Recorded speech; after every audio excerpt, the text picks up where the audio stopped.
Пайғамбарымыз саллаллаху алейхи уассалам өзінің хадис шарифінде ахаббул а'мали илаллахи адуамуха ва ин қал. Алла тағаланың алдында ең жақсы амалдардың бірі ол аз да болса тұрақты болған амал дейді. Аз да болса тұрақты болған амал. Енді осы хадистен екінші мағынаны шығарып көрейік. Күнәлардың ең жаманы осындай мағына шығады. Күнәлардың ең жаманы аз да болса тұрақты болған күнә деген мағына шығады. Неге? Себебі адам күнәні тұрақты түрде қайталап істей берген сайын күнә оған үйреншікті нәрсе болып қалады. Уақыт өте келе оның жүрегі қатаяды. Сөйтіп, ол күнә ары қарай тағы да басқа да күнәларға жетелейді.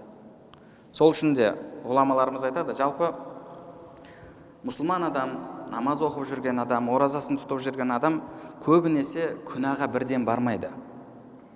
Ол бірінші кіші күнәларды істейді. Бірақ соны тұрақты түрде істеп қайталап, соңында ол кіші күнәлар оны үлкен күнәларға жетелейді.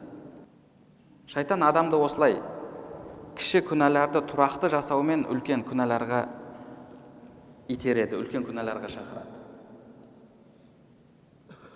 Сол үшін де адам кішкентай күнәні болса да болмашы көрместен ол күнәні керісінше үлкен күнә көріп, ол күнәні тастауы керек. Және адамның күнәсін ұлғайтатын тағы бір нәрсе, бұл ғұламаларымыз айтады, истисғару зәмб дейді. Яғни күнәні кішкентай күнә, болмашы күнә көру. Жалпы адам күнә істеген кезде күнәнің үлкендігіне, кішілігіне емес, кімнің алдында күнә жасап жатыр соған қарауы керек. Кімнің алдында күнә істеп жатыр? Саған рызық берген, саған бала шаға берген, сенің пайдаң мен зияның, өлімің мен өмірің, бүкіл дүниең қолында болған, сен жаратушың болған, жұмақ пен тозақ қолында болған Алла тағаланың алдында күнә жасап жатсың. Сен жай адамның алдында, бір досыңның алдында күнә жасап жатқан жоқсың. Сенің жүрегіңдегі Алланы ұлықтау сезімі қанша күшейеді, соған жараса сенің кішкентай күнәларың өзі үлкен күнә болып көріне береді. Бұл адамның иманына байланысты.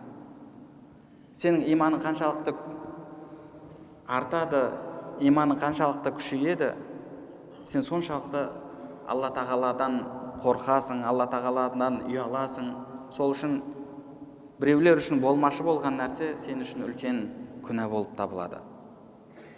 Сол үшін де ғұламаларымыз айтады, адам күнәні қанша үлкен көрген сайын, ол күнә Алла тағаланың алдында кішірейе береді деді. Сен күнәні үлкен көрген сайын уайымдай бастайсың, қайғыра бастайсың, тәубе еткің келеді, ол күнәні жек көре бастайсың. Ал күнәні қанша аз көрсең, ол күнә Алла тағаланың алдында көбейе береді. Сауабың да тура сондай. Жақсы амал да тура сондай. Жақсы амалды сен қанша көп көресің, ол Алла тағаланың алдында азая береді. Және қанша аз көрсең, ол Алла тағаланың алдында көбейе береді. Адамдарға көмектес, мешіт сал, бағанағы жетім жесірлерге көмектес. Бірақ, я Алла, менің бұл істеп жатқан нәрсем түк емес қой. Мен бүкіл дүниемді берсем де, мен онымен сенің жақсылығыңды маған жасаған шүкіршілігіңді өтей алмаймын деп адам ұялған сайын, оның әлгі жасаған азғантай амалының өзі үлкейе береді. Ал керісінше біреуге көмектесіп, бір жақсылық жасап қойып, бір керемет үлкен амал жасап тастаған секілді көріп, періштелер маған жазылған сауапты жазып үлгере алмай жатқан шығар деп бір сондай бір керемет бір ойда болып қалсаң, ол амалың керісінше Алла тағаланың алдында кішірейе береді. Күнә да тура сондай. Күнәні қанша үлкен көресің, сен жүрегіңдегі қорқыныш үлкейе береді. Қорқыныш үлкейген сайын сен тәубеге асығасың. Ал күнәні аз көрсең, болмашы көрсең, ой, не ол болмашы күнә ғой дейтін болсаң, ол күнә саған үйреншікті нәрсе болып қалады. Ол күнәдан қашпайсың. Сен сол халде жүрген кезінде бір күні өлім періштесінің келгенін білмей қаласың. Ал Алла тағаланың алдына барғанда қарасаң, ол үлкен күнә болып кеткен. Ол күнәлер Алла тағаланың алдында жазылып жатыр. Біреуді жамандап қоямыз, ғайбат айтып қоямыз, өсек айтып қоямыз, көз зинасына түсіп қаламыз. Құранда Алла субханала тағала ахсахуллаху ва насух, Алла тағала оны санап тізіп қойды, олар оны ұмытып кетті дейді. Алла субханала тағаланың алдында ол ұмытылған жоқ. Сіз ұрланып бір қызға қарадыңыз, Алла субханала тағаланың алдында ол ұмытылған жоқ, жазулы тұр. Сіз оны ұмытып кеттіңіз. Осылайша күнделікті біз күнәні істей береміз, болмашы күнә деп. Бірақ оның барлығы Алла тағаланың алдында жазылып жатыр. Қайсымыз сол үшін қиналып, сол үшін ұялып, Алла тағалаға тәубе етіп жатырмыз. Сол үшін де осы күнәні аз көру, болмашы көру деген нәрседен сақ болуымыз керек. Және тағы бір адамның күнәсін ұлғайтатын, азабын, жазасын ауырлататын істердің бірі, бұл істеген күнәңізге қуануыңыз. Істеген күнәңізге қуануыңыз. Және сол күнәні өзіңізге берілген бір шанс, берілген бір мүмкіндік деп білу. Мысалы, бір адам қуануы мүмкін. Түнде ұрлық жасайды. Оны ешкім білген жоқ.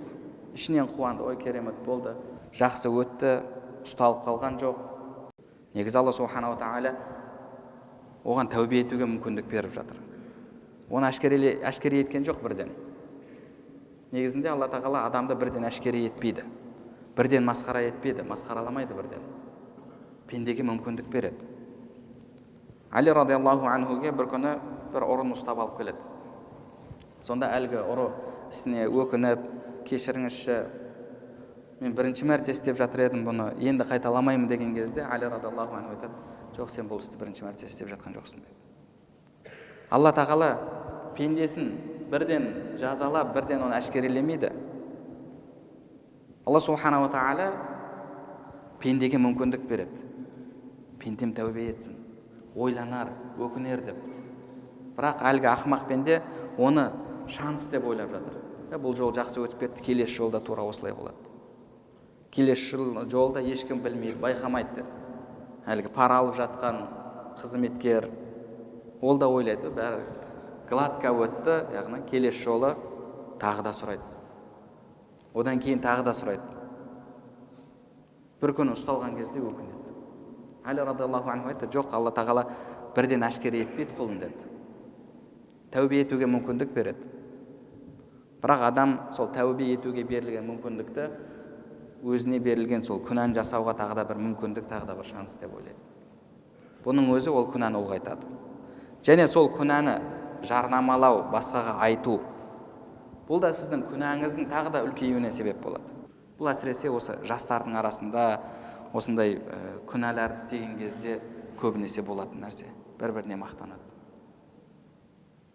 Үлкен адамдарды, кейде үлкен кісілерді көріп жатасың. Кезінде істеген күнәларын айтып мақтанып жатады. Біз кезінде өткен едік, колхоз аралайтын едік, совхоз аралайтын едік. Ана жерге барған кезде дастарханда не болады? Қазіргелерді түсінбеймін деп қанша адамдардан естіп жатасың.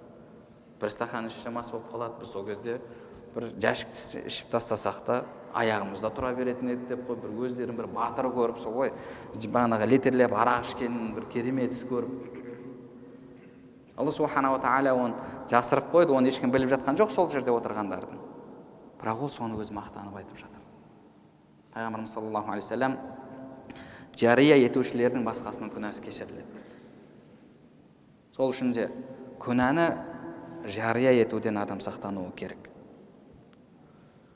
Күнәні жария етуден, күнәмен мақтанудан, жасаған күнәңді бір керемет шанс, бір мүмкіндік болды деп ойлаудан сақ болу керек.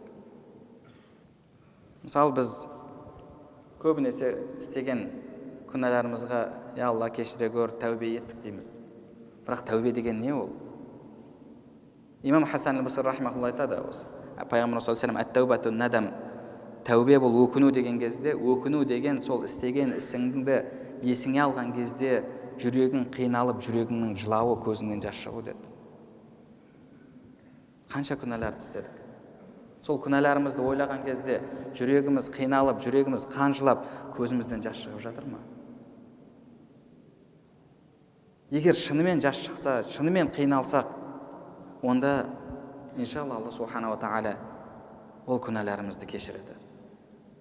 Ал егер ондай болмайтын болса, бір ғалымның айтқан сөзі бар: біздің тәубелеріміздің өзі тәубені қажет етеді деген. Біздің тәубелеріміздің өзі тәубені қажет етеді деген.